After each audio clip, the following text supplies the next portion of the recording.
විශිෂ්ට ෆුට්බෝල් ක්‍රීඩකයෙක් වෙච්ච මැරඩෝනාව බිහි කරපු ඒ ආජන්ටිනාව. ආජන්ටිනාවේ ප්‍රස්තාව පිළිබඳ ප්‍රොබ්ස් බලමු. 3යි තියෙන්නේ. ගොඩක් නෑ. මේ ප්‍රස්තාව පිළිබඳව නම් මට තේරෙන්නේ නෑ. Children's love is like water in a basket. මොකද ළමයි සමග සංවේදීව කටයුතු කරලා නෑ. රළු විදියට තමයි අපි කටයුතු කරලා තියෙන්නේ ළමයි සමග උනත්. මගේ ළමා ජීවිතේ උනත් මට ලොකු මතකයක් නෑ එකින් එක. මට ළමයිනොත් නෑ. ඉතින් මේ ළමයින්ගේ ආදරය හරියට බාස්කට් එකක වතුර වගේ කියලා කියනවා. මට නම් තේරෙන්නේ නෑ ඒකේ තේරුම. හොඳයි ඊළඟ ප්‍රෝබ් එකට යමු. දෙවෙනි ප්‍රස්තාව පිළිවෙලට සමාන ප්‍රස්තාව පිළිවෙල අනිත් රටවල් වල තියෙනවා. නමුත් මේක ටිකක් වෙනස්. මේක ගොඩක් දාර්ශනිකයි.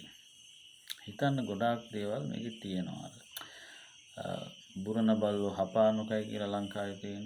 ඊට සමාන එකක්. නමුත් ඊට එහා ගියපු එකක්. නිතරම බුරණ බල්ලාගේ අවධානය හරිම අඩුයි කියලා කියන්නේ. නිතරම බුරණ බල්ලාගේ අවධානය හරිම අඩුයි. The dog that barks all the time gets little attention.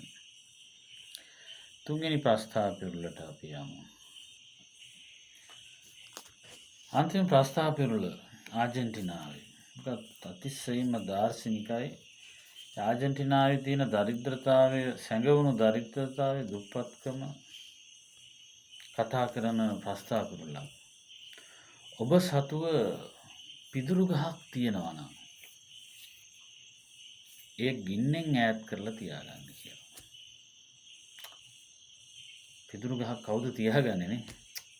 පිදුරු ගහක් තියාගන්න කෙනෙක් නැහැ. ඒක තමයි මේ ආජන්ටිනාවේ තියෙන මේ දරිද්‍රතාවය. මේ එක පැතිකඩක් කතා කරන්නේ දුප්පත්කමේ. ඔබ ගාව පිදුරු ගහක් තියෙනවා. ඔබ සතුව පිදුරු ගහක් තියෙනවා නම් ඒ ගින්නෙන් අයින් කරලා තියාගන්න.